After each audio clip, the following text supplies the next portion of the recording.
Halo Sobat Belude, kembali lagi di podcast diskusi Belude. Yuk mengenal Belude. Kembali lagi bersama saya Al Musanul Kazim, yang kali ini akan menemani Sobat Belude untuk membahas terkait RBA atau rencana bisnis anggaran yang nanti akan kita diskusikan. Ya, nanti kita di episode ini kedatangan tamu spesial kita, yaitu adalah Ibu Siti Nurmarianti, SECAT, selaku konsultan keuangan Belude nih teman-teman. Nah, ada di samping saya Ibu Nurma. Apa kabar Ibu Nurma? Halo, apa kabar? Halo Sobat BLUD. Ya, luar biasa. Bagaimana kesibukan saat ini nih? Sepertinya sangat sibuk nih Ibu Nurma ya. Ya, alhamdulillah Mas Musa, kali ini untuk kesibukan saya dan juga tim untuk beberapa proyek, kebetulan sudah mulai akhir tahun ya, sudah mulai kredit. Masih ramai sekali ya, Ibu ya. Betul. Luar biasa. Ya, sebagaimana kita ketahui bahwa Ibu Siti Nurmarianti ini sudah keliling Indonesia Ibu ya untuk mendampingi BLUD baik dari Sabang sampai Merauke, luar biasa. Nah, mungkin kali ini kita akan membahas terkait RBA ini Bu. Jadi banyak pertanyaan dari Sobat BLUD itu terkait sebetulnya bagaimana sih, apa sih itu RBA, kemudian bagaimana penyusunannya, juga nanti di situ akan ada banyak poinnya ya. Mungkin saat ini kita akan membahas terkait RBA dan juga sisi pendapatan mungkin. Karena kalau kita bahas semuanya mungkin bisa sampai 2 hari, 3 hari kita nanti, karena sangat banyak untuk RBA-nya. Mungkin bisa dijelaskan terkait apa sih RBA itu?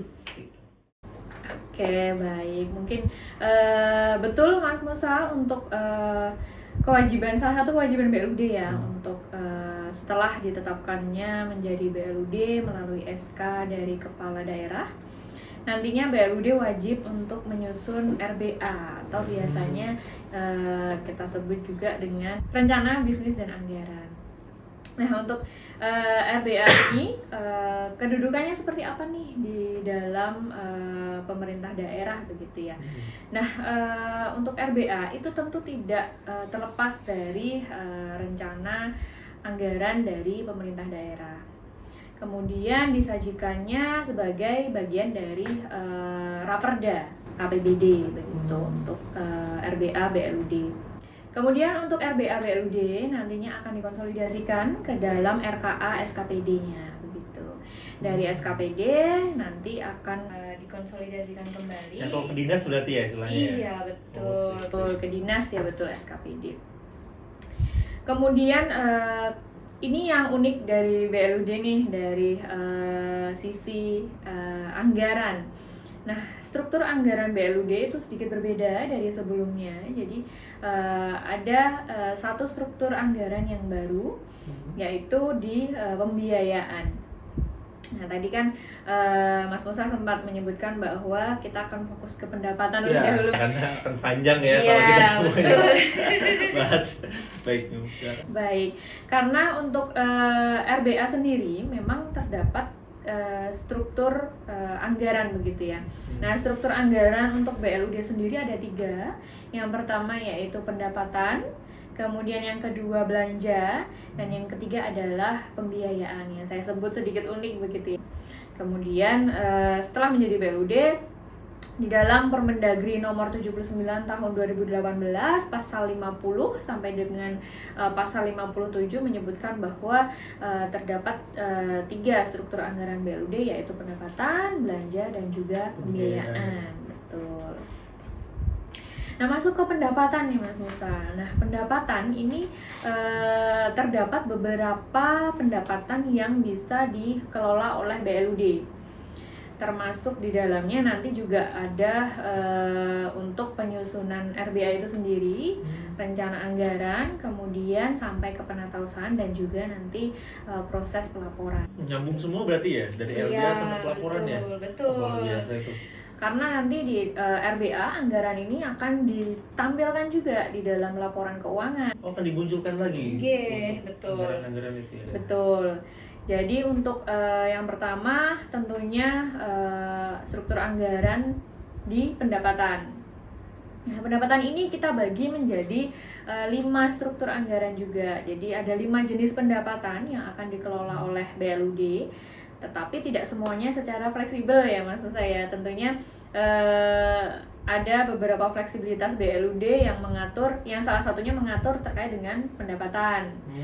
Nah, ada beberapa pendapatan yang bisa dikelola sendiri oleh BLUD. Salah satunya yang pertama adalah dari jasa layanan.